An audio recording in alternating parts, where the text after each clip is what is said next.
Here, let's do some talking. So, crazy story. Arcade 1-Up Marvel vs. Capcom 2 sold out in minutes.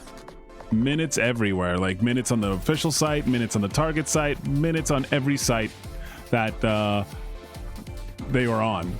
And that's just crazy. And that also kind of just shows the power of, you know, free Marvel vs. Capcom. Like, it shows the power that MVC has. I mean, it is a well-beloved franchise. People love it. People want to see it. It's probably Capcom's most beloved franchise, and it's dead and nothing's happening with it. You know, Arcade 1-Up did something with it, and it's going crazy.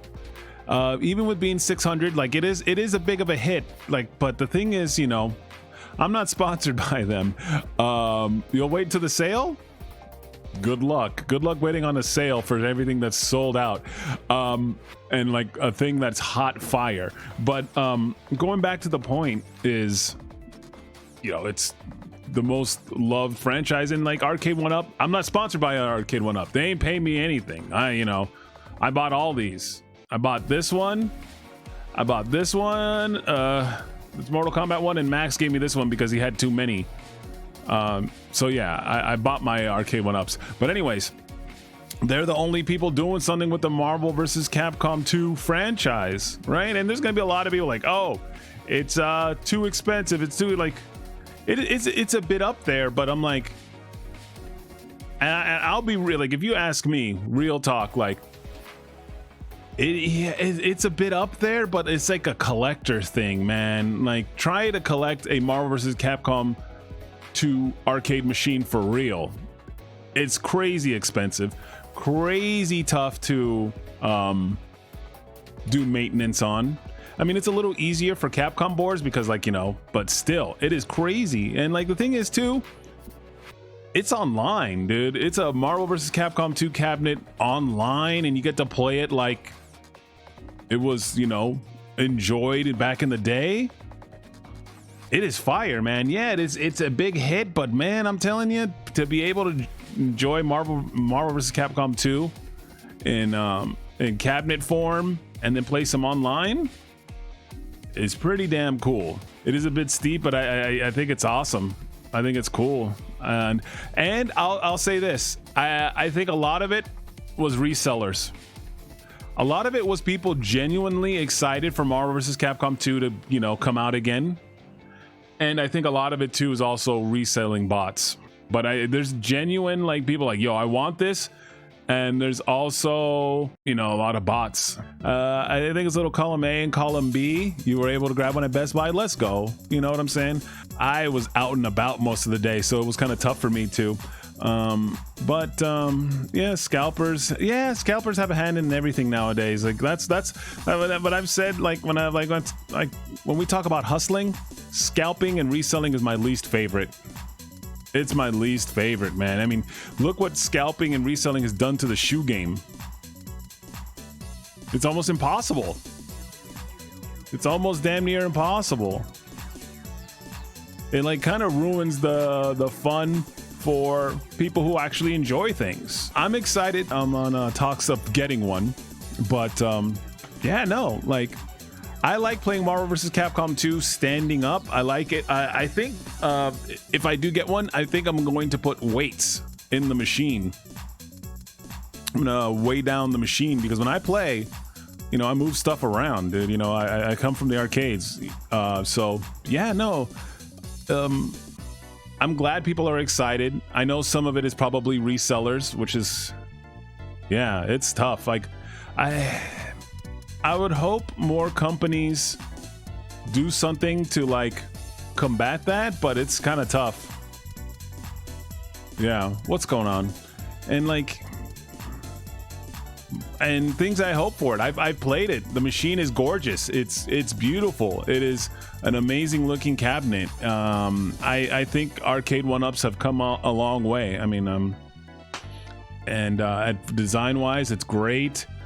I would personally change a couple of things about it. I would put convex buttons. Yo, Zephyn, if I get it, I would go to Arcade Shock and then put some convex buttons, because, like, when you mash supers, the concave really hurts your hand. I mean, you can tap, or you can side to side mash to get that extra hit and stuff like that. And you want to save your hands. And when I played them, they were convex. You know, that's something I would be like, ooh. But I would put it on, yeah, convex buttons so you can mash better. And yeah, you know, and the excitement for this cabinet could only mean good things, hopefully, for the future of Marvel. We can only hope that, like, holy hell, this thing sold out in minutes, sold out crazy everywhere. Hopefully people at Capcom are like, maybe people do like this game, right? Can you dig it? Mutilator, what is up? Study, get that, secure the bag, homie. Secure the bag. Well, let's hope it does something for Marvel versus Capcom in the future with Capcom. Let's hope for a re-release. The dream would be that this generates so much, like, hey, buzz, that, you know, Capcom's like, hey, we're releasing the dream is the dream of dreams that this arcade 1-up success generates is a release of Marvel vs. Capcom 2 cross-platform that would play with PlayStation, that would play with Xbox, that would play with PC, and it would play with the arcade 1-up. Woo! That's the dream. That's the dream right there. So maybe he said, well, I can't afford a $600 arcade 1-up cabinet, but one day, like, maybe it's just like Capcom's like, yeah, let's do it, and they all talk to each other, and there's just a nice Marvel vs. Capcom. What about the Switch? I mean, if the Switch can handle it, the thing is the Switch is too much Wi-Fi. Even though, I'll be honest, I mean, I can run a cable from here to my arcade 1-up. It's just gonna make my room look a little messy, but I mean, I can run a hardwire. I'll hardwire my arcade 1-up. I'll run a 6 foot. Nah, that'd have to be a 12-foot cable. I'd have to run a 12-foot cable, and I'll have it hardwired just to have peak Marvel vs. Capcom 2 online action. It's got Justin Wong. Yeah, Sony's anti-crossplay, but money. And if they, you know, and if they say no, I mean, they're gonna, you know, that would be the least selling one. Buy a 1,000-foot box and make the cables yourself. I have a homie that's really good at doing that. I'm too lazy. I'm too lazy. But that's what we can hope. It leads to that. It leads to a big Marvel vs. Capcom resurgence and a ratio mode. But like I said, it's in good hands. They gave this cabinet to Justin Wong.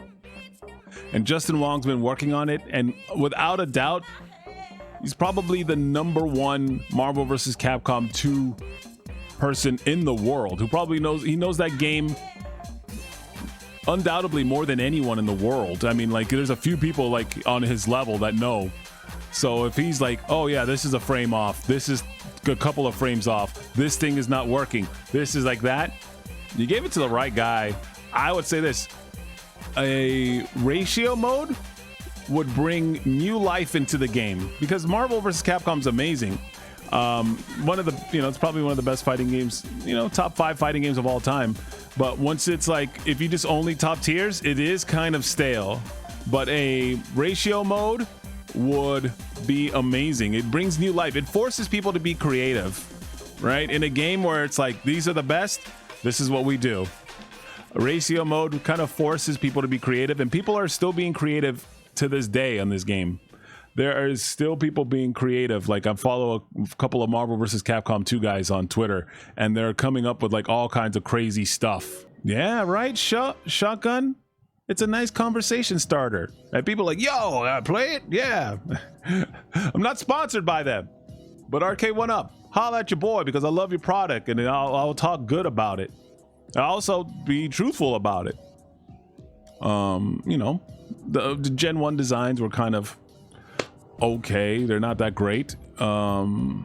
but you know, they get the job done. They get the job done. And I understand, like, sometimes I think there should be, like, you know, like 2 versions. There should be like, hey, this is like a guy, you know, who's gonna buy it and doesn't really care. And there's like a premium version. I think there should be premium versions. It's like, hey, right? If you're like average Joe 6-pack, and you just get Mortal Kombat and you get the stuff, you'll be okay. But then if you're someone like me, who's in the middle, get a premium version. Because the thing is too, it's like I've had a couple of arcade, I've owned arcade cabinets in the past, saving up and like going to the recycler, the newspaper, and finding some. I've owned arcade cabinet. I know how difficult they are to maintain, and so forth like that. So yeah, they're tough. When stuff goes wrong, you gotta like call somebody, and there's like a few people that, you know, fix stuff. Arcade One Up, holla at your boy, bro.